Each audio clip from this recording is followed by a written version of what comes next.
Matt, come on up here and snag Rachel's microphone. Remember Matt Mellon? We introduced him a few weeks ago, and guess what? He came back. So we're pretty excited about that. But he has a little thought for all of you today. I just wanted to thank you guys for coming on. I know it was really snowy and cold, so thank you guys for being here. And I just wanted to reach and extend out for some help. We're actually about to do some awesome adjustments to our video and audio production here at the Garden.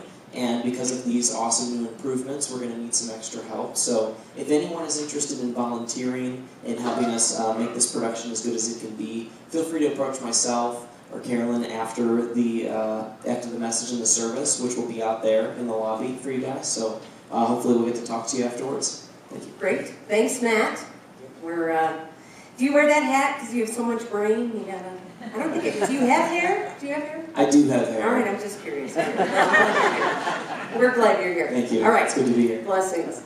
All right. So look at them all. Get ready to volunteer again.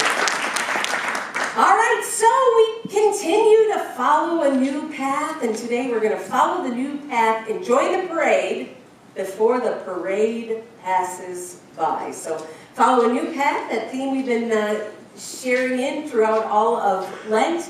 And today we reached Palm Sunday. We had that great opening clip, which was actually given to us by a younger person. It was from The Last Temptation of Christ. I still think it's hilarious. Willem Dafoe being Jesus. I can get that. And but that's really what today is all about. It's recalling that very moment. I had a conversation with Gardner not long ago, who has a young son. And she said to me that she was talking to him, and they were talking about Palm Sunday and Good Friday and Easter. And in all seriousness, her little boy did say to her, "But Mom, didn't Jesus die last year?"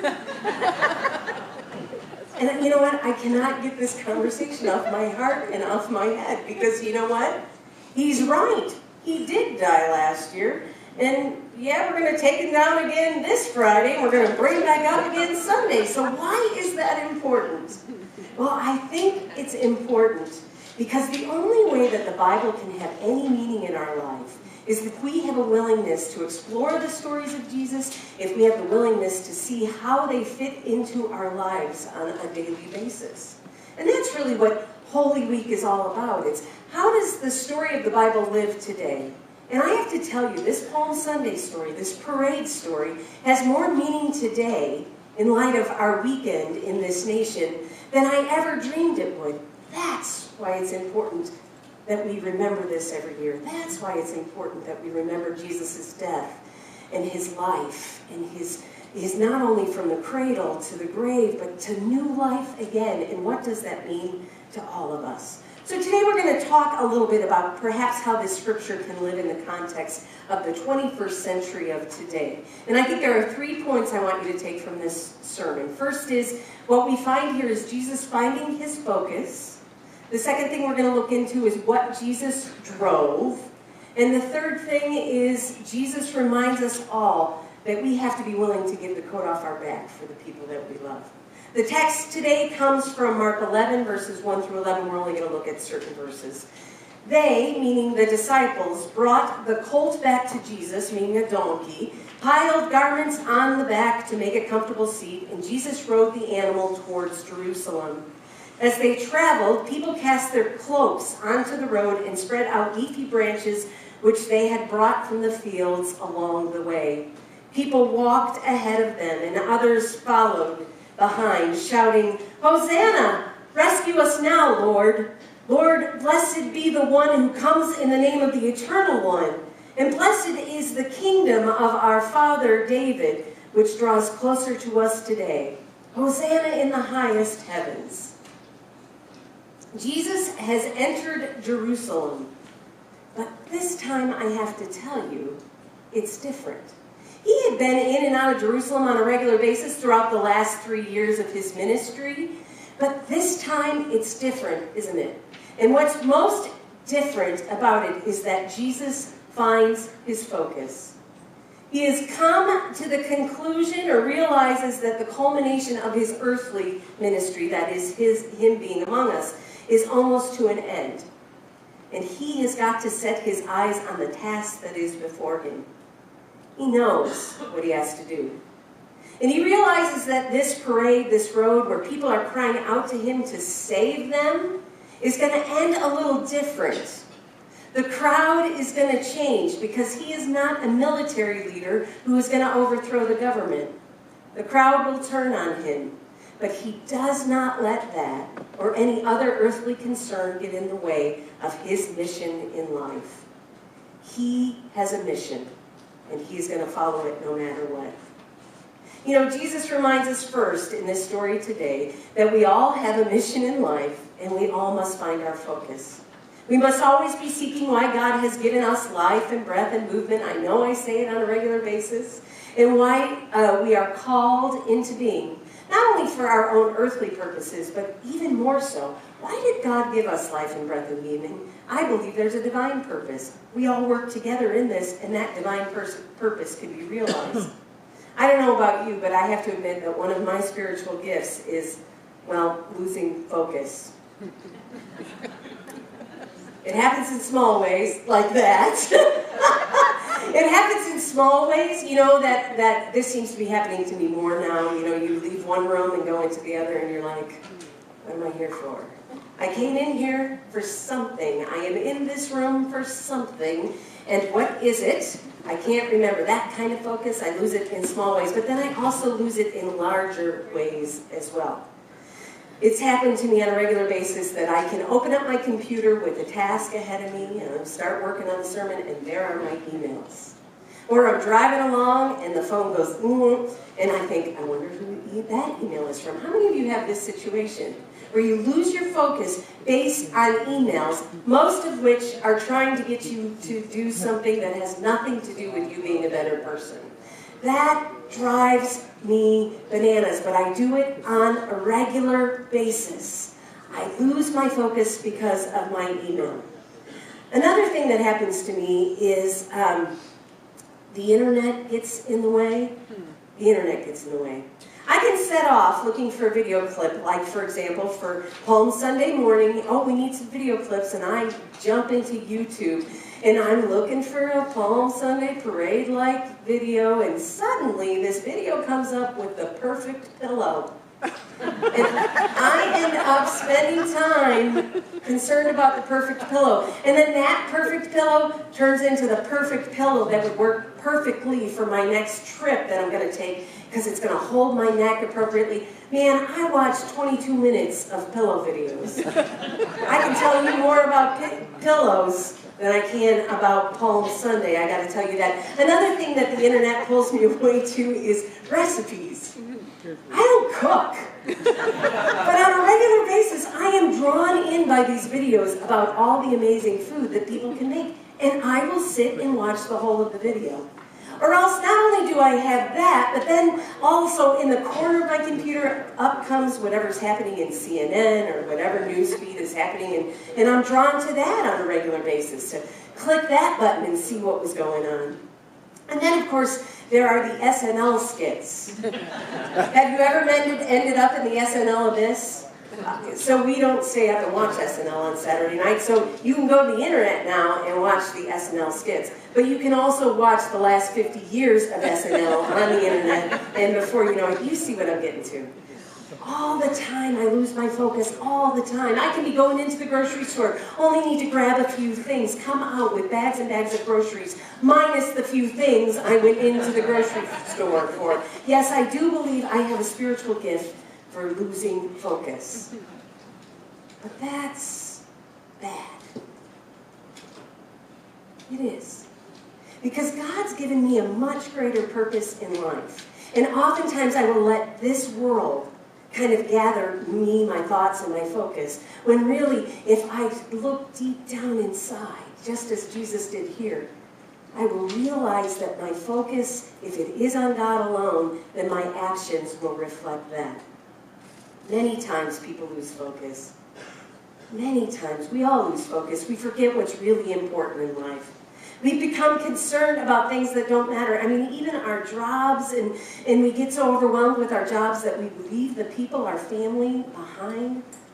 That's not good. That's not a good focus. We numb ourselves with TV or alcohol or anger or self-pity or codependence to the point where we turn around and find that life has passed us by. Why? Because we lost our focus. In today's Palm Sunday message, we see Jesus finding his focus on what's most important. I want to encourage you, we read a bit of that text today, but it's a synoptic gospel. What does that mean? It means that this story is found in different gospels. This was Mark, it's found in Matthew, you'll find it in John. They're all there, this Holy Week story. Take a look at it, and you'll see that Jesus is finding focus in this last week of his life. And his focus, my friends, is not on the job he had to do. It is not on something other than this journey. No, it is clearly on a ministry that must leave God's love in his wake. He lives in a manner that impacts everyone he encounters.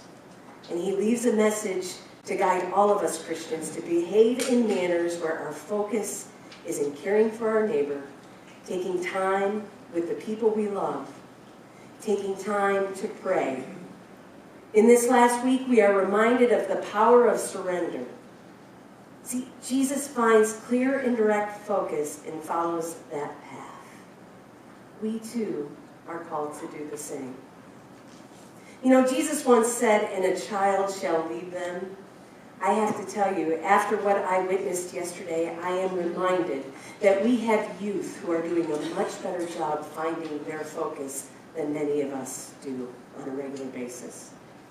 I don't know how many of you saw what happened yesterday, but I don't know how you could miss seeing what happened yesterday. For yesterday was the March for Our Lives rally. It was a rally that came from that terrible shooting in Florida. Hundreds and thousands of people throughout the U.S. gathered in support of youth who have found focus, who realize that perhaps our government has moved in a way where their safety isn't as important as getting elected or whatever the message is that people are sharing. All I know is that these kids have organized themselves, they have found a focus, and they speak out because they don't feel safe anymore. Yesterday, we gathered at the State House, our own State House. There's some people in the room here. Come on, get it up. You're there, you're there, you're there. I saw you there. Thousands of people gathered at our own State House. And we showed up because we wanted to make sure that the youth of our community knew that they had our support.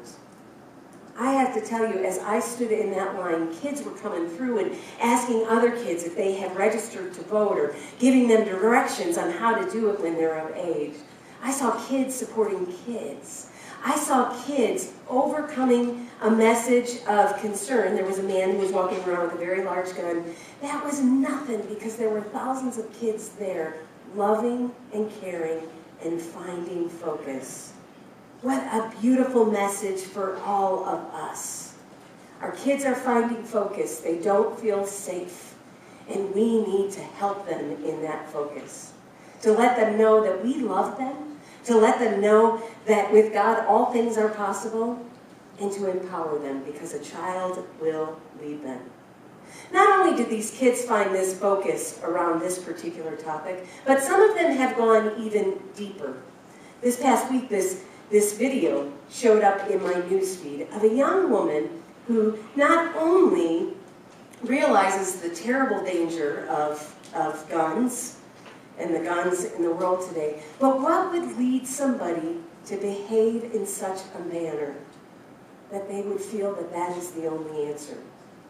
This young woman found her focus. So in the midst of the larger focus, take a listen to what her focus is.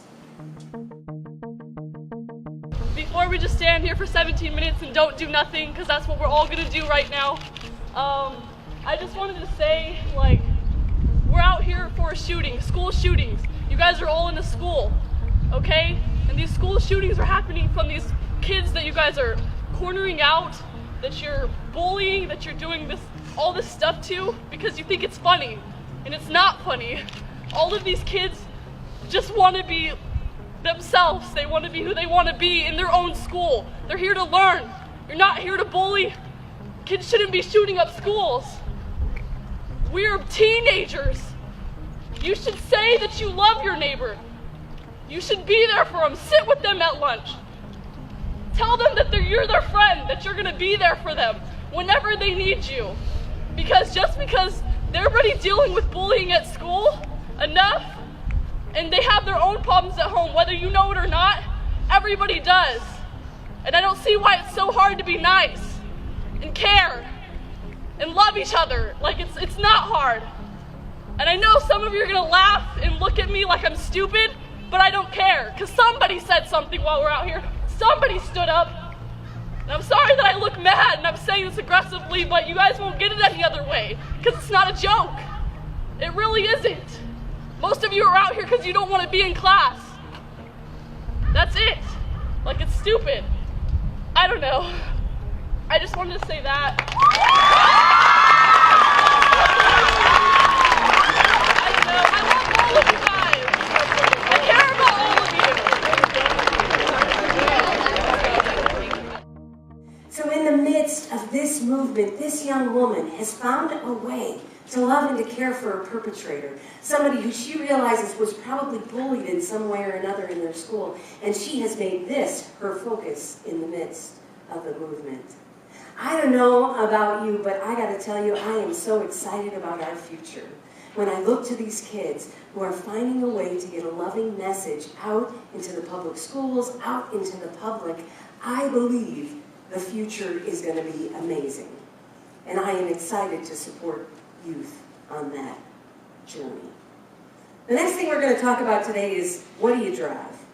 The second thing about Palm Sunday that you see is that Jesus teaches us to be mindful of what we drive. I know, I'm serious. I'm being absolutely serious. See, Jesus rides into town on a donkey, not a great big white steed. He is not carried in like most military leaders on a litter. No. He comes in on the working man's horse, a donkey. He comes in with humility.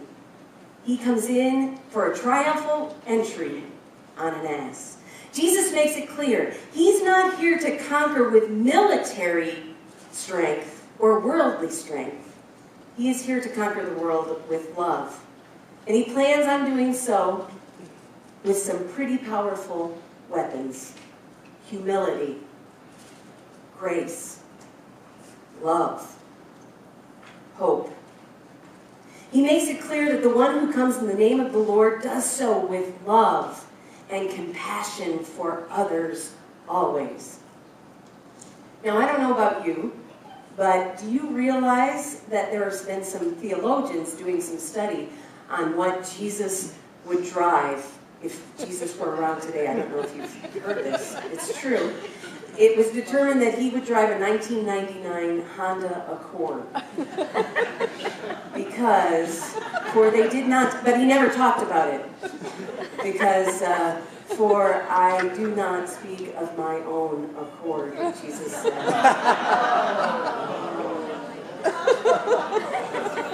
Yeah, you should have been here at first service, like there were 6 people here. By the time this joke was over, there were 2. I know it doesn't really work, but I think it's kind of funny. The point is that Jesus doesn't care about what you drive. He cares about the message you're driving home. He cares about how your life is driving out there in the world. He cares that you are him in the flesh here today, because he's not here anymore. He needs you to live out that grace and to drive home the message. The final thing I think is important for Holy Week this year and this Palm Sunday is we must be mindful that Jesus would give the shirt off his back, and he calls us to do the same. Jesus moves the people to take their shirt off their backs for him. As they provide a seat for him with their cloaks, and they provide a way, and they wave their palm branches, he reminds us all what's really important. That is having a willingness to love and care for our brothers and sisters no matter what. Now keep in mind, in this particular culture that Jesus lived in, you could be put into debtor's prison and they could take everything from you until you could pay the debt, which really makes no sense at all, right? You're probably going to die in debtor's prison because you can't really pay your way. The one thing they could not take from you was your cloak. You were allowed to keep your cloak. Jesus comes with a new message, and he says, give him that as well. give them your cloak as well. For what you do for my brothers and to the least of these, you also do for me. See, he's calling us to do the exact same thing in today's culture. To be mindful of where the needs are and to go to the places where the needs are. To find focus and to make a difference. Now, I'm happy to say that in one of the richest nations in the world, I think we kind of get this. With movements like Coats for Kids, Dress for Success, which will be one of our big gives this spring, people are seeing that there are needs out there. In fact, there is one, our own Dave works at Men's Wearhouse, that the Men's Wearhouse is doing, which is called Give the Suit Off Your Back. And this past year, they collected over 322,000 items for people who are at high risk in working their way back into society. People who might need a nice suit for a job, or people who might need something as they make their way back into society, either through jail or after addiction. 322,000 items, new items, were donated. That is remarkable, my friends. So today is indeed about a parade. And the parade keeps going by century after century. The story goes by century after century. And now it's our job to figure out how we fit into this big parade. There is good news this week, because it's not too late to join this parade. This parade where our warrior comes in hope and grace and love and mercy and gives us all we need to share that message as well. All we have to do, my friends, is to start finding our focus, to be mindful of the message we're driving home, and be willing to care for the least, the last, and the lost. We need to stop worrying about things that don't really matter and put our hearts to action, to put our hearts out there for things that are important. For the closing of this message, we want to share with you a video that reminds us that it is never too late to join the parade. It is never too late as long as you have life and breath and movement to let somebody know how much God loves them. As you watch this video, be mindful of who might need to hear this loving message from you.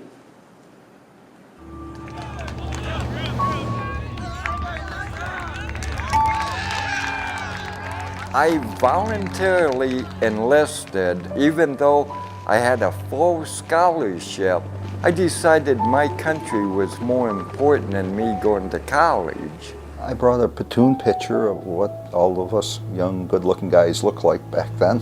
It's been 36 years since the last combat units came off the line and came home. When I landed at the San Francisco airport, I was spit on. I was called a baby killer. Well, it hurt everybody's feelings. People were against the war, so they were against us, basically. And I couldn't never understand that. So I went in the men's room, took off my uniform, threw it in a garbage can, and put on civilian clothes to wear the rest of the way home. And all we were doing is a job that we were asked to do. We don't hold it against American people. I was not one of these guys that wore fatigues or wore t-shirts or anything like that after Vietnam. I just figured that was a chapter in my life that was over.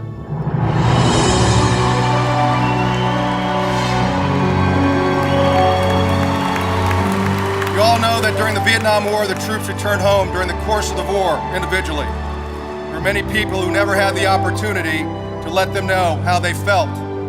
It is therefore my distinct honor to offer you a long overdue welcome home to the United States of America after each of you well and faithfully served our great nation overseas.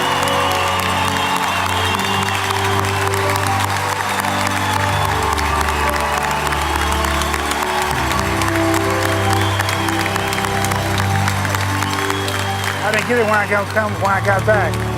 I didn't get there. Our troops went through a lot when they came back, and it was undeserved. It truly was. But that's ancient history, and the important thing today is they're being recognized for what they did.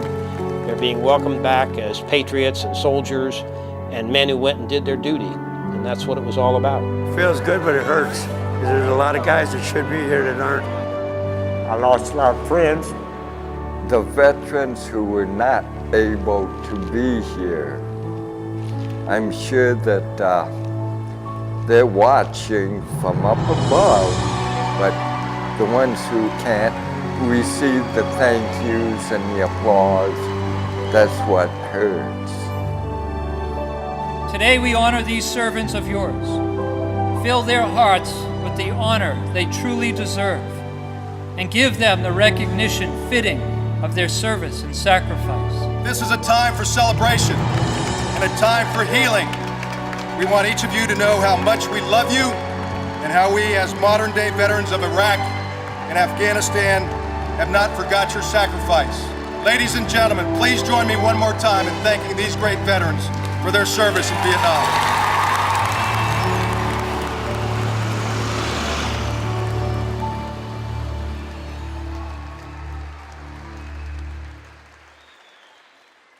Okay, friends, are you going to let this parade pass you by? Of course not. God is doing something here, and you are part of it.